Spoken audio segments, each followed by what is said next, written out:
नमस्कार मित्रों। जोश ISPCS यूट्यूब चैनल पे आप सभी का स्वागत है। इस प्रीवियस ईयर एनालिसिस सीरीज में हम लोग आज EPFO का UPSC के द्वारा आयोजित एग्जाम EO AO 2017 के क्वेश्चन पेपर को देखेंगे। हमारे पास बुकलेट सीरीज ए है, आप लोग भी बुकलेट सीरीज ए निकाल लीजिएगा।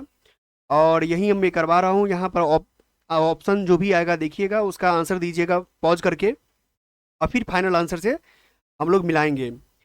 और बेसिकली हम लोग एक एक ऑप्शन पर डिस्कशन करते हैं, क्योंकि आप जानते हैं कि जो पिछले वर्षों के पूछे गए प्रश्न पत्र से बहुत सारे क्वेश्चंस आगामी परीक्षाओं में रिपीट हो जाता है, चाहे वो थीम हो चाहे वो जैसे भी हो।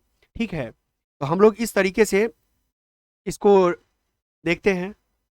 इंग्लिश और पार्ट ए जो देख रहे हैं, इंग्लिश है। इंग्लिश और मैथमेटिक्स हम नेक्स्ट वीडियो में अपलोड करेंगे। हम लोग पहले GS का कर लेते हैं पार्ट।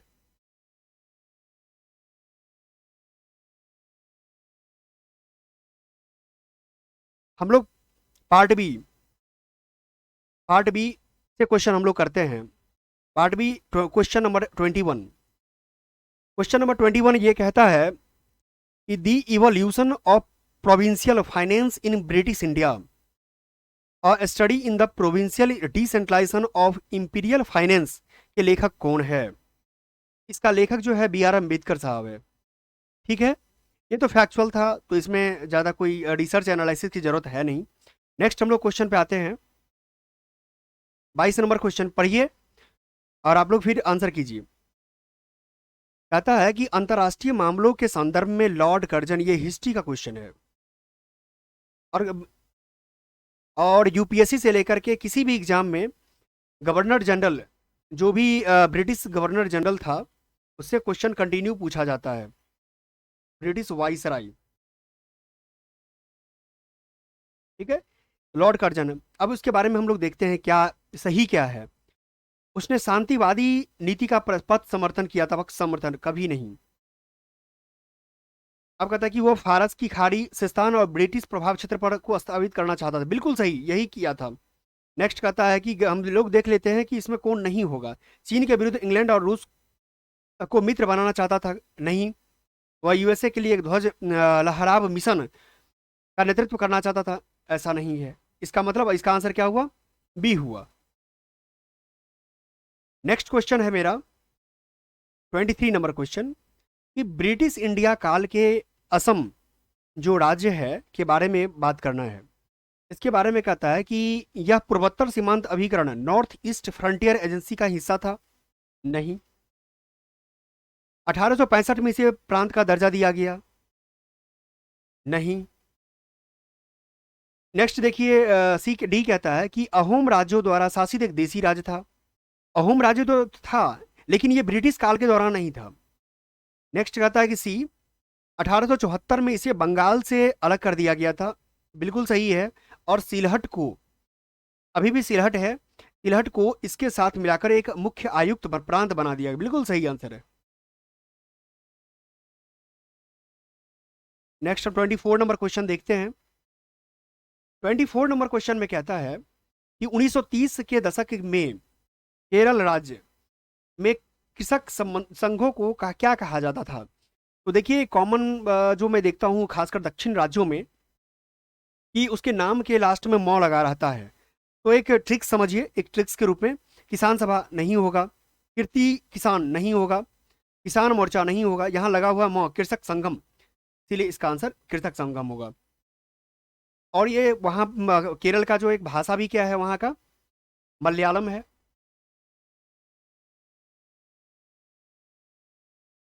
और मलयालम जो है संस्कृत से मिलता जुलता है, इसीलिए कृषक संगम हम मार के सही करेंगे। नेक्स्ट 25 नंबर क्वेश्चन देखते हैं।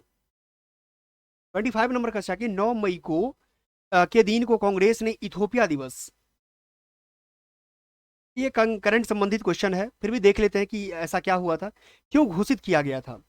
कहता है क्योंकि इथोपिया वासियों ने ब्रिटिश शासन से भारतीय स्वतंत्रता के पक्ष में अपने समर्थन की घोषणा की थी, नहीं, ऐसा कुछ बात नहीं था।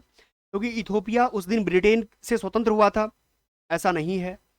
क्योंकि 1936 के आरंभ में इटली ने इथोपिया पर आक्रमण किया था और उनके विरोध को स्वतंत्रता के लिए संघर्ष माना गया था। बिल्कुल सही है, यही आंसर है। चलिए, नेक्स्ट 26 नंबर क्वेश्चन मेरा है कि भारत स्त्री महामंडल, जिसकी पहली बार 1910 में इलाहाबाद में बैठक हुई थी, इसकी स्थापना कौन किया है? तो भारत स्त्री महामंडल की स्थापना सरला देवी चौधरानी जी के द्वारा हुआ है। ठीक है, ये फैक्चुअल है, नेचर का है, वन लाइनर टाइप का है। हम लोग नेक्स्ट देखते हैं 27 नंबर क्वेश्चन। पढ़िए आप लोग क्वेश्चन, पहले आंसर देने की कोशिश कीजिए। इसमें कहता है कि निम्न की कौन सी विशेषता असहयोग आंदोलन से नहीं है? ठीक है, असहयोग आंदोलन से जो 1920 में हुआ था उससे संबंधित कहता है कौन सा नहीं है? आर्थिक बहिष्कार तीव्र हुआ सफल था, बिल्कुल सही है, उसमें आर्थिक बहिष्कार किया गया था। इस आंदोलन में बहुत बड़ी संख्या में, देखिए नोट कीजिए यहाँ पर क्या लिखा हुआ है, बहुत बड़ी संख्या में मध्यम वर्ग ने भाग लिया था। अभी हम आगे बढ़ते हैं। पहले, अनियमित भौगोलिक विस्तार और क्षेत्रीय विविधता इसकी मुख्य विशेषता थी, बिल्कुल सही है। असहयोग आंदोलन के साथ साथ अन्य गांधीवादी सामाजिक सुधार आंदोलन जैसे मध्य विरोधी अभियान जो कि सफलता मिली, बिल्कुल सही है। इसका मतलब है कि कौन नहीं है, तो ये बहुत बड़ी संख्या में मध्य वर्ग ने पार्टिसिपेट किया था, जो बिल्कुल गलत है। ठीक है, यह हम लोग का इसके प्रश्न के अनुसार इसका ये फाइनल आंसर है। अब हम लोग इस क्वेश्चन को देखते हैं, 28 नंबर क्वेश्चन को। यह कहता है कि खान अब्दुल गफ्फार खान, जिसको सीमांत गांधी भी कहते हैं, 1928 में प्रकाशन प्रारंभ किया था। कौन सा प्रकाशन है? तो इसमें, अब ये तो खुदाई खिदमतगार तो इसको कहते हैं, बट इसका प्रकाशन ऐसा नहीं था, तो ये पख्तून प्रकाशन है। पख्तून दरअसल अभी भी एक पख्तून, खैबर पख्तून करके जो है जगह है पाकिस्तान में। ठीक है, प्रांत है। नेक्स्ट हम लोग देखते हैं कि 1880 के दशक के आरंभ में आर्य महिला समाज की स्थापना इनमें से किसके द्वारा की गई थी? तो आर्य महिला समाज, हम लोग तो जानते हैं कि आर्य समाज की स्थापना जो है, आर्य समाज की स्थापना जो है किसके द्वारा? दयानंद सरस्वती के द्वारा, स्वामी दयानंद सरस्वती के द्वारा किया गया है। ठीक है, बट यहाँ पर आर्य महिला लगा हुआ है, तो आर्य महिला यहाँ पंडित रमाबाई के द्वारा किया गया है। हम लोग नेक्स्ट क्वेश्चन पे आते हैं, 30 नंबर क्वेश्चन पे। 30 नंबर क्वेश्चन पढ़िए, क्या कहता है कि इनमें से किन्हें ऐसा भारतीय माना जाता है जिन्हें एक पत्रकार के रूप में अपना कार्य करते हुए, ध्यान देने दीजिएगा कि पत्रकार के रूप में अपना कार्य करते हुए जेल जाना पड़ा था। तो इसमें एक कन्फ्लिक्ट है। कन्फ्लिक्ट ये है कि कई सारे सोर्सेस में मैंने चेक किया है, विकीपीडिया पर भी कई सारे सोर्सेज में जहां सुरेंद्रनाथ बनर्जी आता है, बट यूपीएससी के द्वारा जो क्वेश्चन आंसर दिया गया है इसमें तिलक, लोकमान्य तिलक का नाम दिया गया है। तो हम लोग कमीशन को श्रेष्ठ मानेंगे, तो इसीलिए इसका आंसर लोकमान्य तिलक होगा। हम लोग 31 क्वेश्चन पे चलते हैं। 31 नंबर क्वेश्चन क्या क्या कहता है? 31 नंबर क्वेश्चन कहता है कि 19वीं सदी में भारत के आर्थिक विकास की कमी कमी की बात हो रही है, कौन से कारक जिम्मेदार जिम्मेदार थे? तो देखते हैं एक एक ऑप्शन को। आधिकारिक तौर पर ब्रिटिश सरकार हस्तक्षेप की नीति से वचनबद्ध थी, किंतु वास्तव में एक विभेदात्मक हस्तक्षेप की नीति थी। बिल्कुल बिल्कुल, विभेद तो किया ही था, इसलिए यह भी एक कमी का कारण था। दूसरा कहता है कि यूरोपीय उद्यमियों के संबंधन बैंकों और एजेंसी घरों से थे के साथ थे, जबकि भारतीयों के स्वजन परिवार जाति के लोगों पर निर्भर था। बिल्कुल सही बात है, उस समय जो है तो यूरोपीय लोगों को बैंक से कर्ज मिल जाता था, जबकि हमारे भारतीयों को कर्ज अब किसी न किसी अपने नज़दीकी जमींदार से या साहूकार से लेना पड़ता था, इसीलिए ये भी एक कारण था कमी का। जब नेक्स्ट कहता है कि जब बागानों का अंतरण व्यक्तिगत पूंजीपति के स्वामित्व में किया गया, तब देशीय निवेशकों की जानबूझकर उपेक्षा की गई। बिल्कुल सही है, तीनों का तीनों कारण जो है इसका सेटिस्फाई कर रहा है आंसर, इसीलिए इसका आंसर क्या होगा? डी आंसर होगा। नेक्स्ट कहता है क्वेश्चन कि किस समाज सुधारक की आत्मकथा जिसका शीर्षक लुकिंग बैक है। शीर्षक लुकिंग बैक है। 1890 के दशक में पूना में महिलाओं के लिए विद्यालयों की स्थापना, पूना में महिलाओं के लिए विद्यालय की बात करते हैं, तो ये डीके कर्वे साहब हैं। डीके कर्वे, डीके कर्वे की एक सबसे बड़ी विशेषता है कि इन्होंने जो विधवा पूर्ण विवाह संबंधित जो है, इसमें विधवा से इन्होंने विवाह भी किया था, इसके लिए विधवा से विवाह। ठीक है। ज्योतिबा फूले के बारे में जब जानकारी लेनी हो तो ज्योतिबा फूले के बारे में हम लोग जानते हैं, क्या है, गुलामगिरी करके है, पुस्तक है। चलिए नेक्स्ट चलते हैं हम लोग 33 नंबर क्वेश्चन पे। 33 नंबर क्वेश्चन बहुत इजी है। यह कहता है कि भारतीय पुरातत्व सर्वेक्षण के प्रथम महानिदेशक कौन थे? तो हम लोग जानते हैं इनको नियुक्त किया गया था अलेक्जेंडर कनिंघम को। ठीक है। नेक्स्ट मेरा क्वेश्चन है कि निम्नलिखित में से किनकी कृति, कौन सी कृति जो है सब प्रसिद्ध समाज सुधारक बेगम रुकैया की नहीं है? इसमें नहीं के पूछ रहा है, तो नहीं को मैंने नोटिस कर दिया। इसमें अर्धांगिनी है, गृह है, सुल्तान आज ड्रीम है, मदर इंडिया नहीं है। ठीक है। ये मदर इंडिया किसका है? कैथरीन मेयो का।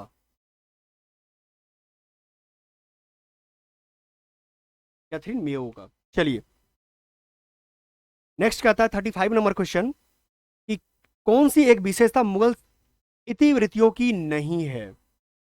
इसमें कहता है कि इसमें घटनाओं का एक सतत कालानुक्रमिक अभिलेख प्रस्तुत किया गया था। बिल्कुल सही है। ये मुगलों के बारे में तथ्यात्मक जानकारी से संग्रह थे। बिल्कुल सही है। इनमें यह समझ पाते हैं कि साम्राज्यिक विचारधाराएं किस तरह से उत्पन्न और प्रसारित हुई थी। बिल्कुल सही है। कहता है कि इनमें इतिवृत्तियों के लेखकों की संक्षिप्त जीवनियां दी गई है। संक्षिप्त जीवनियां नहीं, गलत है। इसलिए इसका आंसर क्या होगा? Final T. हम लोग चलते हैं 36 नंबर क्वेश्चन पे। 36 नंबर क्वेश्चन क्या कहता है? नागरिकता संबंधित है बात। कहता है इनमें से कौन सा एक प्रवासी भारतीय नागरिक के बारे में सही नहीं है? ध्यान देने, सबसे पहले जब भी हम क्वेश्चन एग्जामिनेशन हॉल के अंदर अटेम्प्ट करेंगे, यदि नहीं लिखा हो तो सबसे पहले उसको गोला कीजिए, क्योंकि कोई भी एग्जाम है, यूपीएससी के किसी भी एग्जाम में, मैक्सिमम एग्जाम में नहीं देकर के फंसाता है स्टूडेंट्स को कि इसे गलती करे। कहता है कि ऑप्शन ए कहता है कि यह एक ओसीआई किसी दूसरे नागरिक का नागरिक होता है, कि देश का नागरिक होता है। बिल्कुल सही है। ओसीआई के पास भारत आने के लिए एकाधिक प्रवेश दीर्घकालिक वीजा होता है। बिल्कुल सही है। कहता है कि नेक्स्ट ये सी के बाद पहले डी देख लेते हैं कि ओसीआई सार्वजनिक रोजगार में अवसर की समानता के मौलिक अधिकार का हकदार नहीं है। गलत। ये सही है, नहीं होता है। कहता है कि ओसीआई सभी मामलों में अनाड़ाई के बराबर होते हैं। नहीं, क्या है? गलत है। इसका मतलब मेरा आंसर फाइनल ये होगा। अब हम लोग 37 नंबर क्वेश्चन पे देखते हैं। 37 नंबर क्वेश्चन क्या कहता है? कहता है कि एक विशेषता आधार वित्तीय अन्य उपादानों, लाभों, सेवाओं लक्षित वितरण अधिनियम 2016 में नहीं है। ध्यान फिर से दीजिएगा, नहीं है। कहता है कि पहले हम नीचे से चलते हैं। व्यक्तियों की पहचान की सुरक्षा सुनिश्चित करना विशिष्ट पहचान प्राधिकरण का दायित्व है। बिल्कुल सही है। कहता है कि इस अधिनियम के तहत नामांकन एवं प्रमाणीकरण की जिम्मेदारी भारतीय विशिष्ट पहचान प्राधिकरण की है। बिल्कुल सही है। नामांकन के लिए जननकीय एवं जीवमितीय दोनों सूचनाएं देनी पड़ती। बिल्कुल सही है। यहां दिया है कि केवल भारत के नागरिक ही इस अधिनियम के तहत नामांकन के हकदार है। गलत। यहां देखिए एक्सट्रीम वर्ड केवल है। केवल ये गलत होता है। केवल, और यूपीएससी में अधिकांश केवल क्या होता है? गलत होता है। फिर भी अपने नॉलेज के भी आधार पर केवल भारतीय नागरिक ही नहीं बल्कि बाहर के भी इसके हकदार होते हैं। इसलिए इसका आंसर क्या होगा? ए होगा। नेक्स्ट, ये तो आप पॉलिटी से है, जिनको फंडामेंटल राइट का आर्टिकल्स याद है, ये तो बहुत इजीली बना लेंगे कि बलात्सर्म और बेगार किस आर्टिकल से संबंधित है। तो आर्टिकल्स 23 हो गया। इसमें क्या क्या ही बात करना है। अब हम लोग नेक्स्ट क्वेश्चन पे आते हैं, 39 नंबर क्वेश्चन पे। 39 नंबर क्वेश्चन कहता है कि भारत की संविधान सभा, फिर से आ गया क्वेश्चन, कौन सा सही नहीं है। फिर कहता है यहाँ पे कि संविधान सभा उन सदस्यों से बनाया गया था जो प्रांतीय विधानसभाओं सभा के सदस्यों द्वारा अप्रत्यक्ष रूप से निर्वाचित है। बिल्कुल सही है। संविधान सभा की पहली बैठक 9 दिसंबर 1946 को आयोजित की गई थी। बिल्कुल सही है। प्रत्येक प्रांत में सीटें 3 मुख्य समुदाय मुस्लिम सिख सामान्य में अपनी अपनी आबादी का अनुपात बांटेगी। तो बिल्कुल सही है। फिर कहता डी ऑप्शन कि भारत के राज्यों के प्रतिनिधियों के मामले में चयन की विधि भारत के गवर्नर जनरल द्वारा नहीं, गलत है। यहाँ पर नाम देखिए, गवर्नर जनरल नहीं था बल्कि कैबिनेट मिशन था। क्या था? कैबिनेट मिशन था। इसीलिए इसका आंसर क्या होगा? डी होगा। नेक्स्ट हम लोग चलते हैं 40 नंबर क्वेश्चन पे। 40 नंबर क्वेश्चन क्या कहता है? 40 नंबर क्वेश्चन कहता है कि कौन सा एक संवैधानिक निकाय कॉन्स्टिट्यूशनल बॉडी नहीं है। कॉन्स्टिट्यूशनल बॉडी कौन सा नहीं है? हम लोग जानते हैं कि भारत का निर्वाचन आयोग कॉन्स्टिट्यूशनल बॉडी है, वित्त आयोग भी है, राजभाषा आयोग भी है, भारतीय महिला आयोग एक सांविधिक है, नॉट संवैधानिक। इसीलिए इसका आंसर डी होगा। नेक्स्ट क्वेश्चन कहता है 41 नंबर, पढ़िए। कौन सी एक विशेषता एकाधिकार स्पर्धा की नहीं है, मतलब कंपटीशन की नहीं है। ये इकोनॉमी से क्वेश्चन हो गया। बाजार में खरीदारों और बेचने वालों की बड़ी संख्या, यदि सोच के देखिए कि बाजार में यदि खरीदार भी ज्यादा हो, बेचने वाला भी ज्यादा हो, तो कंपटीशन तो होगा, स्वाभाविक सी बात है। ये सही है। विभेदित उत्पादों से बाजार बनता है। बिल्कुल सही है। डिफरेंट डिफरेंट बाजार, मार्केट में एक सामान नहीं रहता, डिफरेंट प्रकार का सामान रहता है। ये भी सही है। बाजार में उत्पाद समझातिए एक, गलत है। सोच के देखिए, यदि मार्केट में एक ही प्रकार का यदि सामान हो तो कंपटीशन होगा ही नहीं। इसीलिए नेक्स्ट देखिए कि विक्रय संवर्धन के लिए बिक्री लागतों का प्रयोग किया जाता है। बिल्कुल सही है। इसीलिए इसका आंसर क्या होगा? सी आंसर होगा फाइनल। हम लोग 42 पे चलते हैं।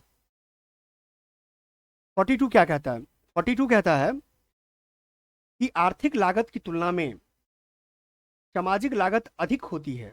इसका कारण क्या है? यह है कि, मतलब इसका कारण क्या है? इसका कारण जो है, समाज अर्थव्यवस्था से बड़ा है। गलत है। समाज में राज्य व्यवस्था समृद्ध है जबकि अर्थव्यवस्था में यह समृद्ध नहीं है। ये भी गलत है। नेक्स्ट हम सी के बदले डी पढ़े देखते हैं कि समाज में उपभोक्ता और उत्पादक दोनों समृद्ध होते हैं। ये भी गलत है। कहता है कि आर्थिक लागत की तुलना में सामाजिक लागत अधिक होती है। इसका ये है कि दर्शकों बाई स्टैंडर्ड्स द्वारा वहन की गई लागत धनात्मक होती है। इसका आंसर सी होगा। नेक्स्ट हम लोग 43 देखते हैं कि कोयले पर 100 रुपया प्रति टन के उपकर लगा दिया। उपकर मतलब हम लोग लगा दिए सरचार्ज। ठीक है, क्या है, किसके अंतर्गत आएगा? तो हम लोग जानते हैं कार्बन टैक्स यही अंतर्गत आता है। ठीक है। अब आता है 44 नंबर क्वेश्चन। 44 नंबर क्वेश्चन कहता है कि मूल मतलब कोड इन्फ्लेशन हेडलाइन इन्फ्लेशन से भिन्न है क्योंकि मूल मुद्रास्फीति क्या है? मूल मुद्रास्फीति, तो मूल मुद्रास्फीति हम लोग जानते हैं, यानी कोड इन्फ्लेशन जानते हैं कि कीमत सूचकांक में अस्थिर स्वरूप की वस्तुओं की उपेक्षा कर देती है। बिल्कुल सही है। ये जो कोड इन्फ्लेशन होता है, ये क्या करता है? अस्थिर वस्तु जो होती है, स्वरूप की जो वस्तु होती है, उसकी उपेक्षा कर देती है। ठीक है। हम लोग नेक्स्ट देखते हैं। ये फैक्चुअल नेचर का क्वेश्चन 45 नंबर आपके सामने है कि चॉइस ऑफ टेक्निक्स पुस्तक के लेखक है। ईपीएफओ में जो है, यहाँ पुस्तक पूछने का भी पैटर्न है। तो जो रिसेंट में जो 1 साल के पुस्तक जो रेलिवेंट होंगे उसको देख के जाना है। इसका होगा क्या? एके सैन सॉरी, एके सैन। हम लोग नेक्स्ट क्वेश्चन पे चलते हैं। नेक्स्ट क्वेश्चन है मेरा 46 नंबर क्वेश्चन कहता है कि निम्नलिखित निकायों में से किस एक ने नेशनल स्टूडेंट स्टार्टअप पॉलिसी, ये भी करंट का क्वेश्चन है क्योंकि 2017 में, ध्यान दीजिए कि पेपर 2017 में हुआ है और पूछा गया 2016 का क्वेश्चन। भारत ने राष्ट्रपति से, तो हम लोग देख लेते हैं कि भारत के इसका क्या होगा, AICTE। AICTE जो है टेक्निकल एजुकेशन जो लेता है लोग, टेक्निकल एजुकेशन संबंधी डिग्रियां ऑथोराइज करने का इसका अधिकार है। AICTE जो भी इंजीनियरिंग कॉलेज होते हैं इसी के अंदर अप्रूव्ड होते हैं। नेक्स्ट हो गया 47 नंबर क्वेश्चन। 47 नंबर क्वेश्चन में दिया है कि भारत में जो परचेजिंग पावर पैरिटी इंडेक्स, जो ये जो उत्पादक मूल्य सूचकांक, सॉरी ये PPI का मतलब होता है प्रोडक्शन प्राइस इंडेक्स, 2014 तैयार करने के लिए क्रिया पद्धति निर्धारित करने वाले कार्यदल का अध्यक्ष इनमें से कौन थे। ये भी करंट क्वेश्चन है, मेडल बहुत कम है, बट जानने के लिए जान लीजिए, इसका BN गोलदार होगा। ये क्वेश्चन है 48 नंबर क्वेश्चन। 48 नंबर क्वेश्चन में कहता है कि ये किस स्कीम का उद्देश्य है 11 से 18 वर्ष आयु वर्ग की किशोरियों का सर्वतोमुखी विकास करना और आत्मनिर्भर उन्हें बनाना है। तो ये जो है फर्स्ट है, जिसको हम लोग सबला स्कीम भी बोलते हैं, ठीक है। इसका देख लिए फुल फॉर्म क्या दिया हुआ है कि RGSEAG मतलब Rajiv Gandhi scheme for empowerment of adolescent girls, ठीक है। हम लोग नेक्स्ट क्वेश्चन पे चलते हैं। 49 number question. 49 number question polity से दिया हुआ है, पोस्ट पेशा से रिलेटेड एक्ट से संबंधित क्वेश्चन है। मतलब पंचायत अनुसूचित क्षेत्रों का विस्तार अधिनियम 1996, प्राकृतिक संसाधनों के स्व अभिशासन, ये यूपीएससी का PYQ है। ये यूपीएससी में शायद 2016 या 17 में पूछा गया क्वेश्चन है PYQ। तो अभिशासन अनुमति किसे दी गई, तो ग्राम सभा की दी गई।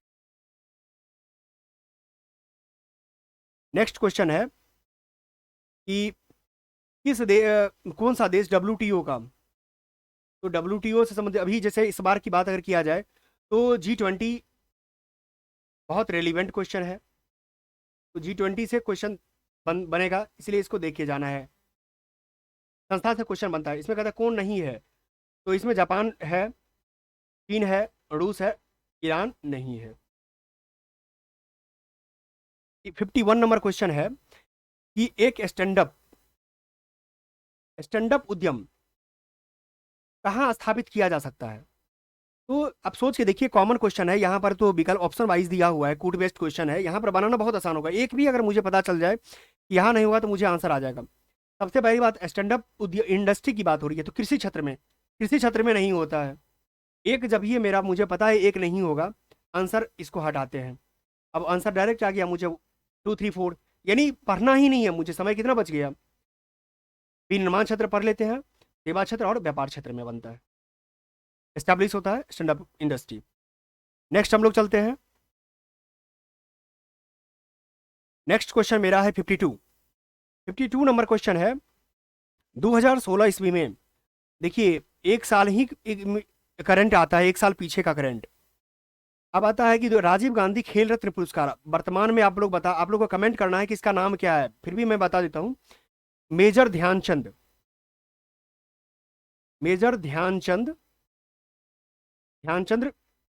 खेल रत्न पुरस्कार इसका नाम हो गया है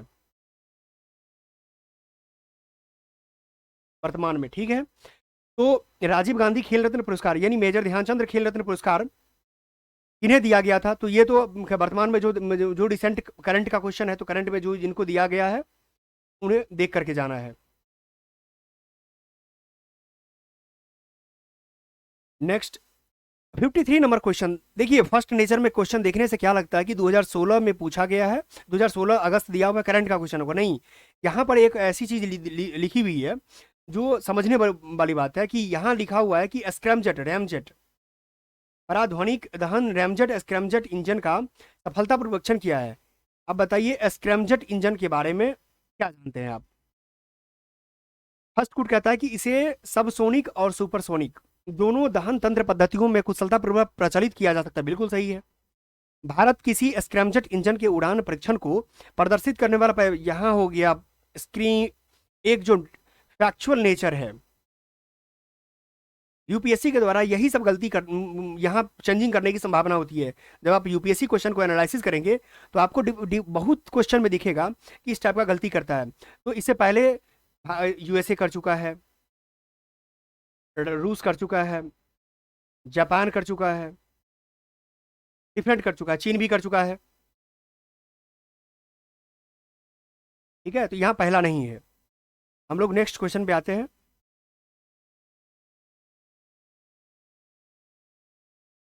ये दिया है 54 नंबर क्वेश्चन, स्टार्टअप हब को कहाँ स्थापित करने की सहमति होनी चाहिए। तो इसमें ये भी स्टार्टअप हब, ये फैक्चुअल नेचर का क्वेश्चन है।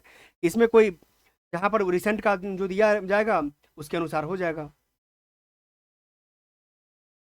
55 नंबर क्वेश्चन देख लेते हैं। 55 नंबर क्वेश्चन कहता है कि स्टैंड अप इंडिया स्कीम से क्वेश्चन, स्कीम देख रहे हैं कि हर बार क्वेश्चन इंपोर्टेंट है। 2021 में भी मैंने देखा था कि स्कीम से बहुत सारे क्वेश्चन पूछे गए हैं। 2017 वाले में भी देख रहे हैं कि स्कीम से क्वेश्चन पूछे जा रहे हैं। इसीलिए स्कीम करके जाना बहुत जरूरी है। मैं बहुत जल्द स्कीम बेस्ड क्वेश्चन ला रहा हूँ, वीडियो लाऊंगा। इसमें दिया हुआ है कि प्रत्येक बैंक शाखा द्वारा 10 लाख से लेकर के 100 लाख तक का ऋण किसको दिए जाने पर विचार करता है। इसमें देखिए स्टैंड अप इंडिया में मेन जो ऑब्जेक्टिव्स था उसी में लिखा हुआ है कि कम से कम SC ST को दिया जाएगा, ठीक है, महिला उद्यमी को जगह, ठीक है, ग्रामीण ऐसा कहीं नहीं लिखी गई है बात। इसीलिए इसका आंसर जहां 3 होगा वो तो पहले कट कर दीजिए, यानी ये कैंसिल, वो 1 होगा 2, इसका डी आंसर होगा। अब हम लोग नेक्स्ट क्वेश्चन पे चलते हैं। 56 नंबर क्वेश्चन। 56 नंबर क्वेश्चन में क्या कह रहा है? 56 नंबर क्वेश्चन में कहता है कि स्वर्ण के मामले में उस लेखाकरण अवधि को में राजस्व को मान्यता दी जाती है जिसमें, तो स्वर्ण के मामले में जो है आप जान रहे हैं कि इसमें दिया गया है कि स्वर्ण जो है खनन कर लिया जाता है, ठीक है। इसीलिए इसका आंसर राजस्व मान्यता कब दिया जाता है, जब इसका माइनिंग हो जाता है तब इसका मान्यता दे दी जाती है। नेक्स्ट क्वेश्चन है कि पारंपरिक दृष्टिकोण के अनुसार राजस्व के साथ खर्च किसके आधार पर सुमेलित किया जाता है। तो इसमें होता है, इसका मूल लागत में है। क्या है? मूल लागत में है। नेक्स्ट हम लोग देखते हैं कि फैक्चुअल नेचर का क्वेश्चन है कि प्रारंभिक खर्च किसका उदाहरण है।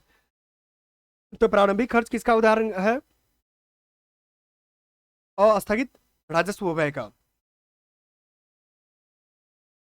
59 नंबर क्वेश्चन देखिए।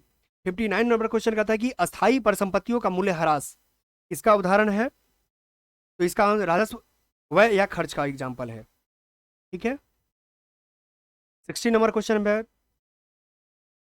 कि लेखाकरण के संदर्भ में IFRS किसका प्रतीक है। तो हम लोग जानते हैं कि इसका जो है इंटरनेशनल फाइनेंशियल रिपोर्टिंग स्टैंडर्ड्स का ये फुल फॉर्म में दिया हुआ है। तो यहाँ फुल फॉर्म भी पूछ रहा है। फुल फॉर्म चाहे वो कंप्यूटर से रिलेटेड हो, ठीक है, या इकोनॉमिक्स टर्मिनोलॉजी हो, इकोनॉमिक्स टर्मिनोलॉजी भी पूछ रहा है। हम लोग नेक्स्ट चलते हैं। 61 नंबर क्वेश्चन। 61 नंबर क्वेश्चन देखिए। 61 नंबर क्वेश्चन में है, नीचे दिया गया है कि बीमा राशि ज्ञात करना है, गणना करना है। तो अब देखिए इसका जो है विक्रय मेरे पास इतना दिया हुआ है 88 लाख, फिर दिया हुआ 20%। तो हम सबसे पहले क्या करते हैं, 88 लाख का 20% फाइंड आउट कर लेते हैं। क्या होगा, इसको हटाएंगे तो 20 कैंसिल हो गया, कितना हो गया 176 4 टाइम्स 0, ठीक है। ये रखिए, फिर कहता है क्या कि कारोबार राशि में जो है 10% की वृद्धि की जाती है। ये हो गया फर्स्ट। अब इस पर वृद्धि कर दिया गया है, इसका 10%, इसका 10% हम लोग ले लेते हैं पुनः कि 176 का 10%, 10% कितना होगा 1761010। दोनों को क्या करना है, मल्टीपल कर देना, जोड़ देना है, एडिशन कर देना है। अब एडिशन करने के बाद कितना होता है आंसर, ये आंसर प्राप्त हो जाएगा आपको। चलिए नेक्स्ट क्वेश्चन पर चलते हैं। दिया हुआ है कि आय और व्यय लेखा क्या होता है। तो आय और व्यय लेखा लेखा क्या होता है? ये जो है आय और व्यय लेखा, देखिए नाम प्रश्न में ही रखा हुआ है, मेरे को ज्यादा कोई रिसर्च करने की जरूरत नहीं है, आय व्यय लेखा संबंधित है। नेक्स्ट 63rd नंबर क्वेश्चन है कि वसीयतें साधारणतया क्या है? तो वसीयतें जो है पूंजीकृत होती है, जो तुलन पत्र में ली जाती है, जो है मुझे लगता है हेरिटेज के बारे में बात कर रहा है, हेरिटेज के बारे में बात कर रहा है। जो वसीयत किसी का जमीन होता है, एक प्रकार का कैपिटल ही होता है, इसीलिए इसका तुलन पत्र में ली जाती है। नेक्स्ट हम लोग चलते हैं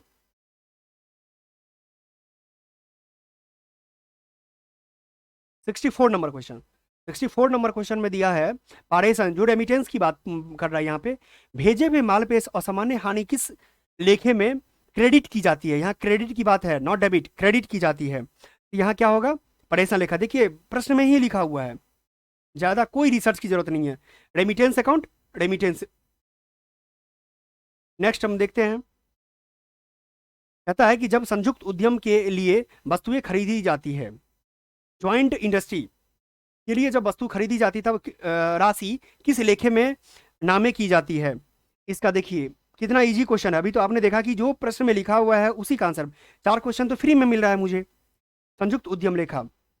दोस्तों इसी के साथ हम फर्स्ट पार्ट जो है कंप्लीट करते हैं, हम सेकेंड पार्ट जस्ट अपलोड करते हैं। तब तक साथ बने रहने के लिए धन्यवाद।